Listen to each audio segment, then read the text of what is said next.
Professor Suresh Bhalla. He will be speaking on the topic achieving simple, sustainable, and spiritually charged built environment using bamboo structures. Let me tell, Dr.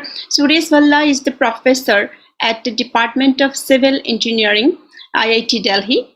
His main areas of interest are smart structures, structural health monitoring, electromechanical impedance technique, biomechanics, and bioapplications, biomechanics, biomedical applications of smart materials, piezoelectric electric energy harvesting, and engineered bamboo structures. Dr. Bhalla has published over 65 papers in international journals and over 70 international national referred conferences or workshops, and has co-authored 2 books. As a very successful researcher, he holds an high index of 20 in Web of Science and 25 in Scopus. That's really nice. He has received project grants worth more than 10 crores and filed 5 patents. A finalist of the SCOPUS Young Scientist Award 2014, Dr. Bhalla has been the recipient of several other laurels, such as 2 Best Paper Awards 2016-2012, Award for Teaching Excellence, an Outstanding Young Faculty Fellow 2008, and NSTB Gold Medal for Best Master Thesis 2001, and the Institute Silver Medal 1995. Dr. Bhalla has been the founder of the Smart Structures and Dynamic Lab at IIT Delhi. Recently, Dr. Bhalla has recognized among top 2% of the world scientists by Stanford University on the basis of the standardized citation indications. Welcome to Professor Bhalla.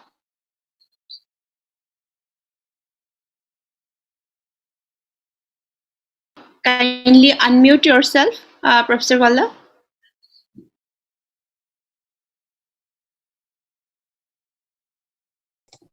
Is my voice audible and my screen visible, ma'am? Right, it is visible and audible right now. Okay.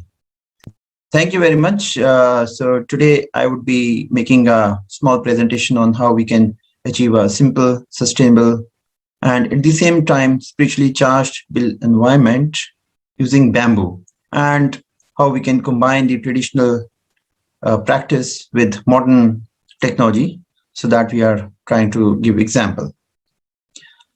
So when we talk of construction industry is one of the most polluting industry in the world, and the industry itself is very much concerned. The World Steel Association is very much concerned with this fact, and similarly all the organizations which are concerned with cement production and concrete construction, they are also aware that when we produce 1 ton of cement, then we are emitting out at least 0.75 tons of carbon dioxide in the atmosphere. Similarly, if we are producing 1 ton of steel, that means we are adding 1.9 tons of carbon dioxide in the atmosphere. So here, bamboo has scope, because if we grow bamboo, then that means 1 ton of bamboo production will absorb 1 ton of carbon dioxide at least from the atmosphere. So in fact, bamboo is largely made up of carbon, and all this carbon it requires from the atmosphere mainly as it grows. Now, if we compare from the point of view of the strength, so if we have the main construction materials, steel and concrete, then bamboo offers a competitive edge, because if we see mild steel, it has a tensile strength yield of 250 megapascal, but it also has very high density. Now, if we compare bamboo, bamboo has a tensile strength of say 120 megapascal, but its density is 1/10 of that of steel. So it offers a stiff competition to steel also in terms of the strength to mass ratio. Then unlike timber, bamboo can be grown in 4 to 5 years. Timber takes around 20 years to grow, and then it leads to deforestations, whereas this problem is not there in bamboo. Bamboo is just a grass. It does not mean that we have to uproot the entire plant. It keeps on growing, replenishing the bamboo comes again and again. Then the advantage with bamboo is that it can be grown in various climatic conditions, especially in the tropical climatic conditions which are there in India. It does not require very fertile land. It can be grown on wastelands also, river banks, and a lot of other lands which are just lying waste. Now, bamboo itself, it shows a lot of resilience because bamboo is a slender and the plant typically faces a lot of wind during the lifetime. So that kind of resilience and the ductility is because of the fibers. It has a special fiber structure, and in the vertical direction along the length, there are very high strength fibers which give this kind of ability to bamboo.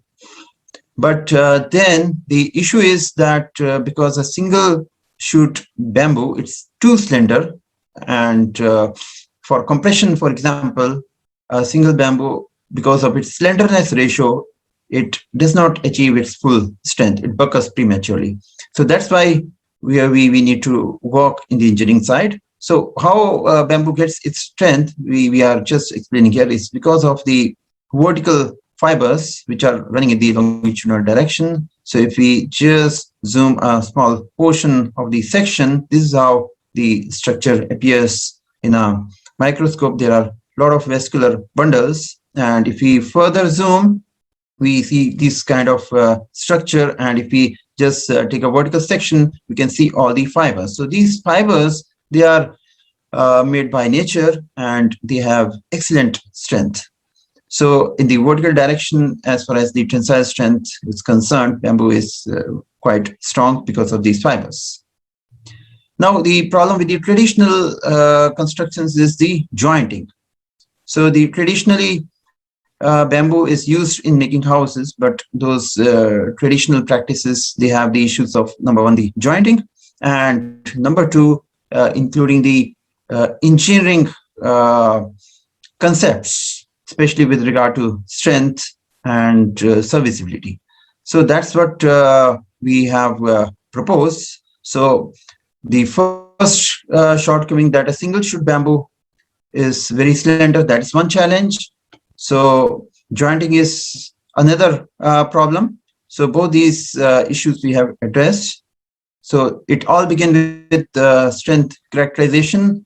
About a decade ago, we started doing characterization of two major species, Bamboo pellita and Dendrocalamus strictus, which are available in India.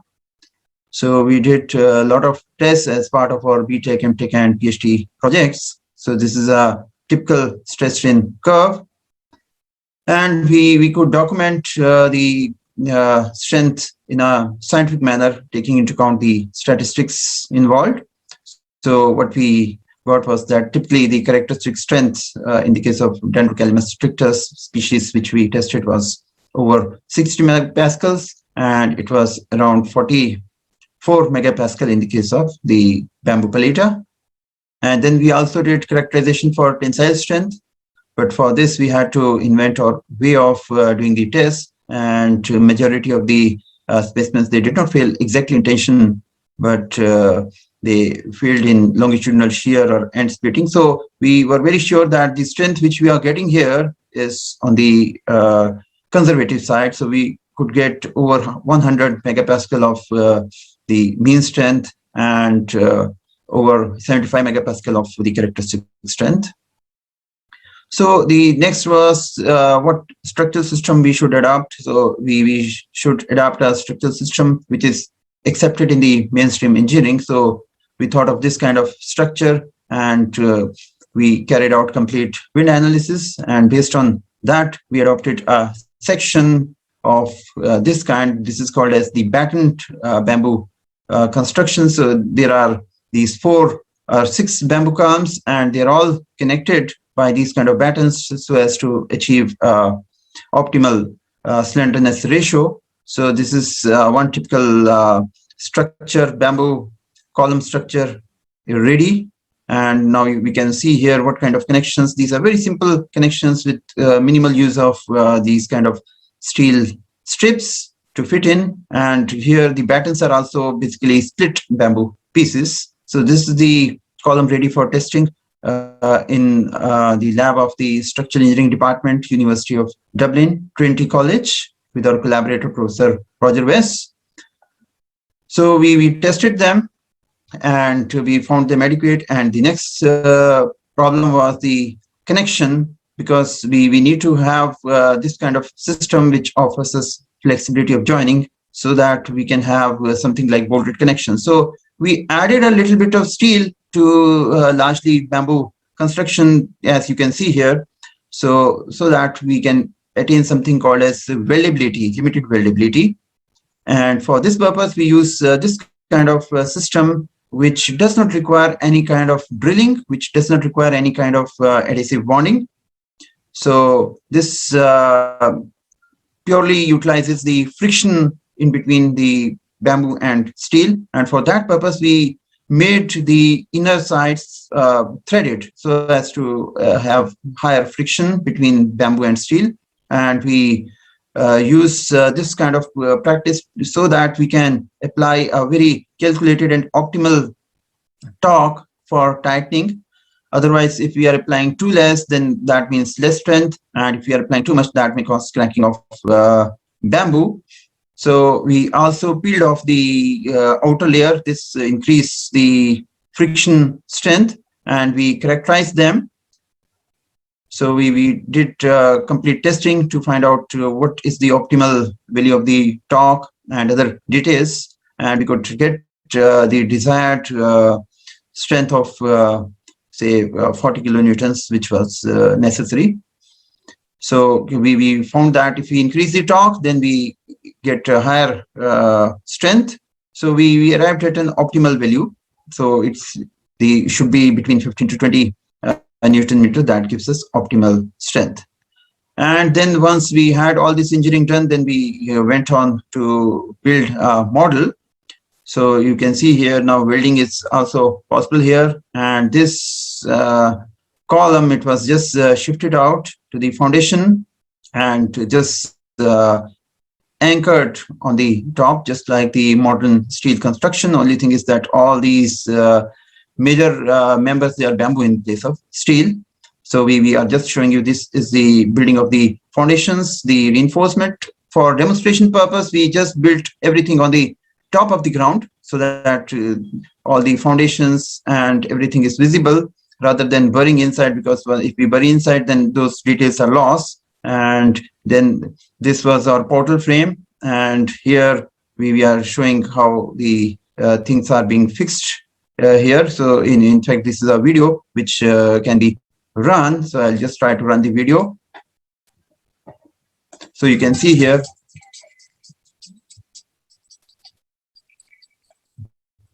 that it's a very mechanized construction now. Everything can be just brought at the site, and just like the pre-engineered construction, it can be fitted. So if you want to see more detailed video, you can go to my website. I'll show you the website later. So this kind of construction has a number of uses, not just for the urban parks or something like that, but for the rural case, it has possibility of making community centers, cowsheds, warehouses, and industrial units. Then the next issue comes is what happens if you want to go multi-story with bamboo. Of course, multi-story, especially too high, is not the part of the simple living, but these questions need to be answered. So for that purpose, we adopted another kind of system. So here we have a very dense system of bamboos. They are all joined together by means of very strong adhesive, and also by use of polypropylene fibers. So this kind of structure is created, and this we tested. We did a complete PhD thesis. So this thesis is available by Dr. Diwakar Bhagat, who is principal at Government Polytechnic, DST Bihar. So here we could get the optimal behavior with the plane sections remaining plain. That's what we wanted. And then now here the issue is the jointing. So for jointing, we have used minimal steel. So this gives it something like the case of the concrete. So here, this portion we are filling with something called as epoxycrete. So what is epoxycrete? It's just like the normal concrete, but the difference is that instead of water and instead of cement, we are using epoxy. And then we are mixing the coarse aggregate and setting everything. So it gives it a shape something like this. So it makes it a very solid, and we tested that it gives it a very rigid connection, plane sections, of course, remaining plane, and the joint also has compatible rotation so that it becomes part of a frame, just like any steel structure. So here we are showing the fabrication, and all these, they were fabricated and they were shipped to our collaborator, and then they were instrumented and they were tested. Dr. Divakar Bhagat, he went to Trinity College, University of Dublin, where there was facility to test large size frames, and they were opened, the boxes were opened, and they were set up in the laboratory, and then they were very carefully tested. So what we found that the testing showed that the behavior is very resilient and very ductile, and they have adequate strength as we desire. So here what we are seeing is that the fabrication and the instrumentation process is on, and the frame was just fitted here in steel shoes, which are filled with epoxy. And then we tested under various conditions. So this is one typical testing. What you can see here is something called as plastic hinge. The most important observation was that these structures, they showed extremely resilient and ductile behavior. So they are very much suitable for seismic design. Now, most of the North India is lying on high seismic zones, zone 4 and zone 5. So all the structures are required to be seismic resistant. So here bamboo offers a very ductile system. So ductile system means that it does not fail suddenly. So it shows very large deformations. And another observation was that even after undergoing very large deformations, when we remove the load, it eventually comes back to its original configuration. Then for very minor structures, we propose some simple kind of structures. For example, this kind of dome, this has a typical diameter of 4 to 6 meters. And what you can see is that it's all covered with jute. So if you look closely, you will see that it's all made up of these kind of pentagons. So these pentagons, they are basically joined together. And this system is very simple, just made by, in fact, our students in collaboration with school students. And they just use the local market to make these kind of domes with very simple these nut bolts, which are available in any hardware shop. So these were made this kind of system that we can very easily assemble and dismantle whenever required, and they can be shifted. We can use different kinds of coverings, so we can have a number of ways this kind of structures can be made. So these also have possibilities for use in storehouses, animal shed, greenhouses, solar houses, and other miscellaneous uses in the rural sector. Further, my former student Kunal, he has taken the dome design further, and he has achieved a professional competence in fabricating any kind of dome, very small to very big sizes. And in fact, he has also mastered this kind of tunnel dome. So these tunnel domes, they are very suitable for greenhouses. So in fact, we have completed one project in 2013 that was sponsored by the World Bank under National Agricultural Innovation Project and partnered by several institutions. And right now we are doing a project under Imprint 2 scheme. So jointly, myself, Dr. Divakar Bhagat, Professor Visalakshi, and we are the partners who are doing this project together. So here, let me just briefly tell you about what we are targeting in the project. We are targeting one high capacity requirement and other for lightly loaded structures. So for that, we are considering for high capacity, we are considering fiber reinforced bamboo composite. And for lightly loaded structures, we are using the batten kind of construction. So basically, our idea is that we make this kind of hexagonal structures. So to begin with, we are fabricating one story, this kind of hexagonal structure.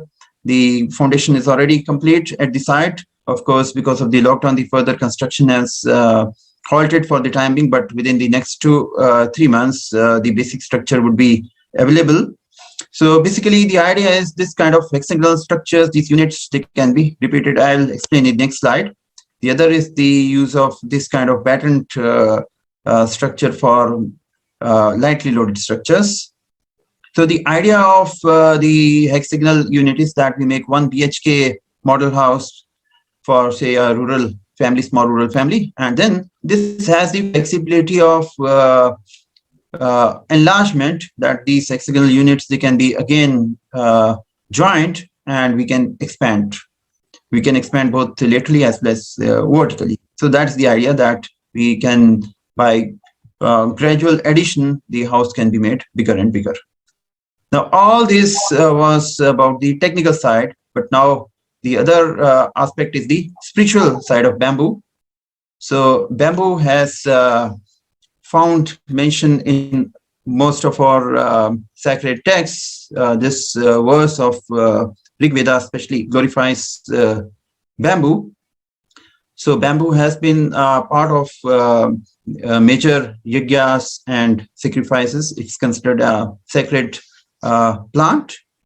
And at the same time, the devotees of Lord Krishna, they attach a special significance to bamboo because of the flute of Lord Krishna. So bamboo is definitely cherished in the Vaishnava community very much. But apart from this, if we have bamboo structure, and if we live there in a very simple life, then this also provides a very conducive. Yes, how many minutes left, ma'am? 2 minutes you can speak, so that we can spend. Yeah. 1 minute. I'm just going to the conclusions. Okay. So in 1 minute, I'll be finishing. So what I was saying, that bamboo, it provides a very conducive environment for goodness or sattva gun, because bamboo structures being simple, if we stay somewhere in a very posh or very kind of artificial environment, ostentatious environment, then we are living in the mode of passion. So bamboo houses, simple houses surrounded by greenery, they are oozing out the sense of goodness. So goodness is something, it's a mode which is characterized by peacefulness, relaxed nature, cool temperament, and satisfaction. So it will lead to a better psychophysical nature, and then we will have a happy life, and also we can be less prone to diseases and other ailments. And then if we, the village environment, it provides a very good congenial atmosphere for this kind of goodness. But of course, in the present day, we have forgotten that if we have mud flooring, and if we use this kind of practice, sitting practice for eating our food, or before eating, we pray and we offer it to our main provider, the God, then that gives another better dimension to our life. Not only just simplicity, but also it makes the life spiritual, happy, and contentful. So I think with this, I just conclude. So the part on the spiritual side, in fact, there are many other deliberations also in this conference, so I have kept that brief. So the deficiencies of the traditional use of bamboo, they have been eliminated, and we have tried to integrate the modern traditional. We have tried to use the modern practices combined with the traditional practices to get something an engineered bamboo construction kind of thing. So here are the references. All the references, they can be easily found in the proceedings, and you are most welcome to go to the website of the Bamboo Research Group at IIT Delhi, and you will see a lot of resources over there. So all the past reports, etc., they will be available. And of course, you can always go to the proceedings also. And in proceedings also, this paper is available in full. I hope you must have downloaded the entire set of proceedings from the website of the conference. And this entire paper, which I have just presented, is available there in the website. You can download and you can read. And I hope now I am done from my side, Professor Sekia and Professor Goel, and if I'm ready for any question answers. Thank you so much, Professor Goel. This is really enlightening speech. In fact, Professor Bhalla. Sorry, Professor Bhalla. Sorry. In Okay. fact, I was trying to conclude that how your spiritual connection, research passion is contributing to the environmental sustainability. Then I was also thinking that actually I'm from northeast part of India, where we use bamboo everywhere in our daily life, right from the house building, what cowshed building, to eating, and we have varieties of species of bamboos, and and also this area, our area is highly susceptible for earthquake, the highly seismic zone. So I was thinking maybe you would take your research you will collaborate with startups to contribute that part of India. Thank you. Yes. Now. Yes, I want to add something, ma'am. I want to add something that there is a very dynamic entrepreneur from Northeast, Anjali, and her husband Charu. They are doing a lot of work in the bamboo. They are from Northeast, and they are bringing, because Northeast is traditionally very well known for bamboo construction. So they have set up an enterprise, and they are bringing that traditional skill persons from Northeast, and they are doing a lot of work in bamboo, and they have made a lot of practical structures in Northeast, Delhi, and several parts of India. That's wonderful. Thank you for clarifying. Now we will have some questions. So we have a question that Aditi Mishal, is there any actually built models of bamboo available for review where people are staying in India? Is there any actually built models of bamboo available? Like, is there any reason where people are already using this kind of products or bamboos where they can go and check that areas? Yes, the engineered bamboo. In fact, I just mentioned the name of Anjali and Charu Chandrakode. So they are running a full-fledged construction setup which deals with these engineered bamboo structures. And if you come to Delhi, and you can visit several of the DDA parks and see these kind of structures. And also we have given our design to several of the organizations, and they would be coming up with these structures also in the coming days. So definitely these opportunities will be there. Yes, there is another interesting question by Shipra. We suffer from floods. Yes, after that we will go for the next one. We suffer from floods which can impact bamboo constructions.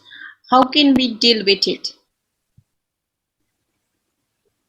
Floods is, I'm sorry, I'm not an expert with the floods, but I can only say that bamboo can be grown in marshy lands also. I'm sorry that I may not be able to answer your question, since I am not an expert in that area. Yes, actually, flood can be also prevented by expanding bamboo forest. Yeah, Can we go for indirectly. Malini Can, Dasi? yes. Thank you so much, Nandita ma'am. Dr. Suresh Bhalla, thank you for the wonderful presentation. Can you hear my voice? Can you hear me, please? Yes, we are hearing. May I know who is speaking, ma'am? Who is speaking? I am Malini, and I'm from Bhopal, sir. Oh, okay, ma'am. Yeah. So actually, sir, one small point of sharing and two questions for you. In 2013, I had interviewed a couple of Bamboo House India, Prashant and his wife, and both of them, they work on bamboo. The only challenge that they face was when the British reigned, they passed the Indian Forest Act in 1927. And they called bamboo a tree and not a grass. Okay. So what happened was, and there has been no amendment made to the act since 1927. Okay. And hence there are many unproductive restrictions as far as bamboo production is concerned. And National Institute of Design, Ahmedabad, they came up with a very good species of bamboo, which is called oliveri in 1976. Again, that was restricted to just, training the artisans. So what happened was they trained the artisans and then, finally there were no jobs and they went for some other professions. So my question to you is, sir, can we do something to, ask the government to make some amendment, and can bamboo replace bricks completely in near future, and what can be done to convince people and government to work with such natural replacements for brick houses and for bigger constructions? Yeah, this is a very important point that the Forest Act sometimes comes as a hindrance. So we have also faced this problem. For example, when we want to bring bamboo to our campus for experiments, so we have to take a lot of permissions for the movement of bamboo, say from a different region. So that is a fact. But now the awareness is growing, and this can be understood from the point that the engineering community is accepting. For example, Bureau of Indian Standards. So Bureau of Indian Standards is the standardization body of India. And they have introduced now a code on bamboo for structural use. So that is a step forward, because engineering community will accept something only if it's standardized.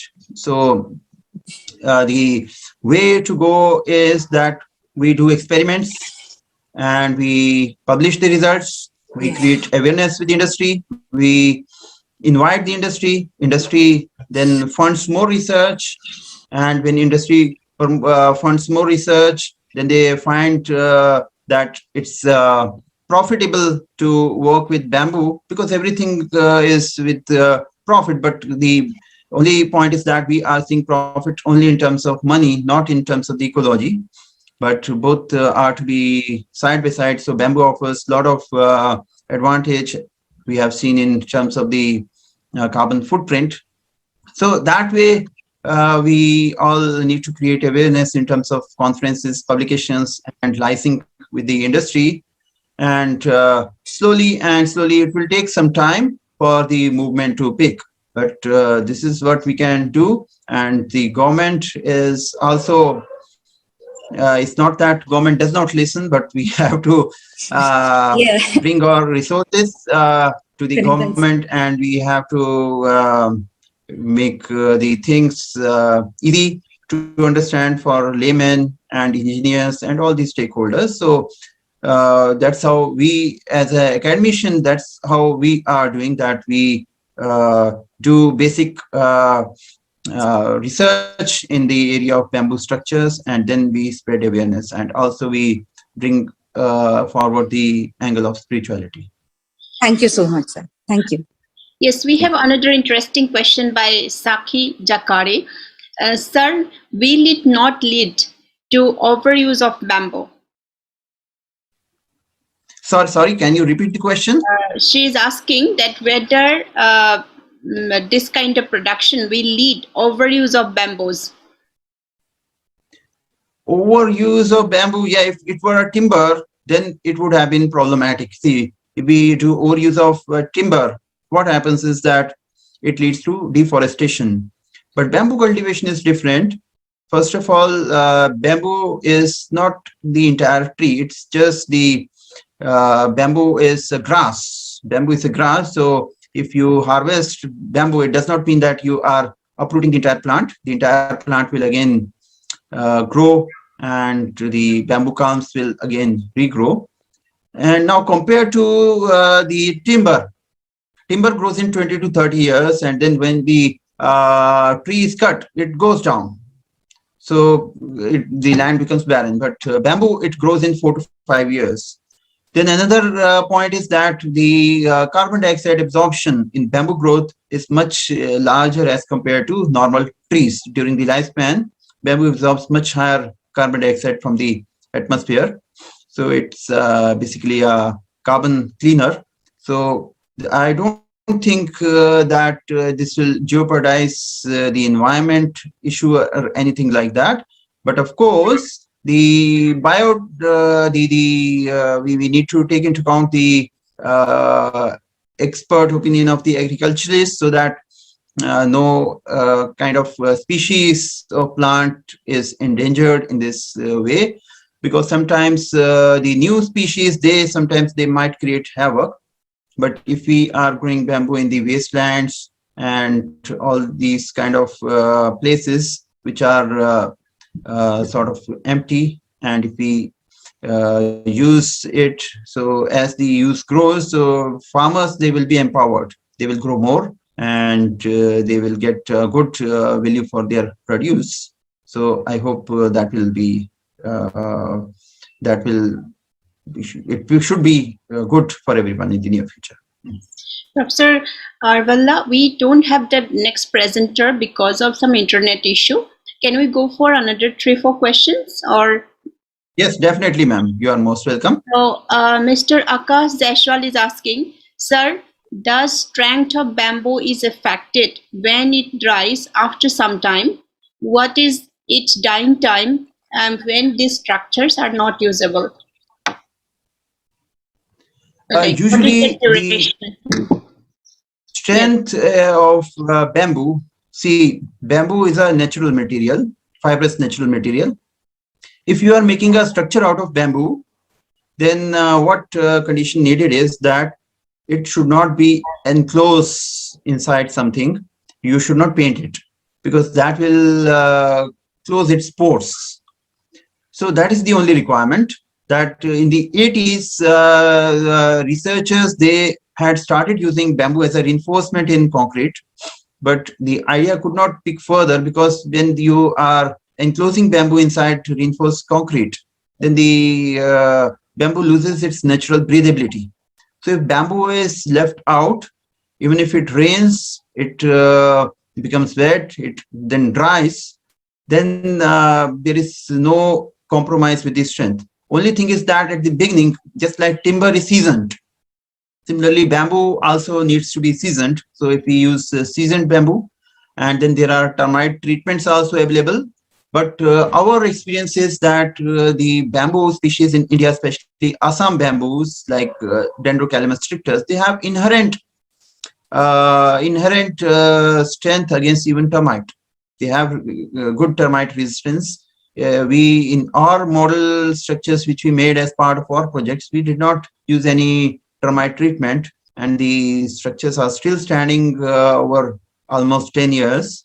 So termite, otherwise termite and borers, they tend to deplete the bamboo. So termite treatment is one aspect which can increase the longevity of bamboo. Say longevity can be enhanced to 30-40 years if we use termite treatment. Otherwise, it really depends on the species of bamboo, and our experience is very different.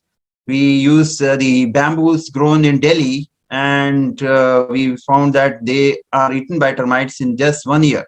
On the other hand, we have the Assam bamboo. It's standing for last 10 years and nothing is happening.